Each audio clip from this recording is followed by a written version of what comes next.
পবিত্র রমজান মাসে রোজা পালন করা ইসলামের ৫টি মৌলিক স্তম্ভের একটি। ইসলাম ধর্মের এই গুরুত্বপূর্ণ ইবাদত শুধুমাত্র আধ্যাত্মিক উন্নতির মাধ্যমই নয়, বরং এটি শারীরিক ও মানসিক স্বাস্থ্যের জন্যও অত্যন্ত উপকারী।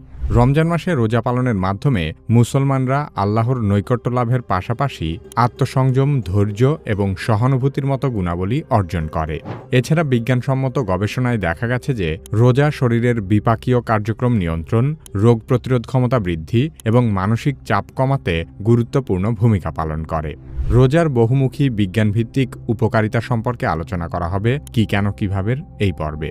কি কেন কিভাবে চ্যানেলে আপনি নতুন হলে অনুরোধ করব সাবস্ক্রাইব করে বেল আইকনটিতে ক্লিক করুন।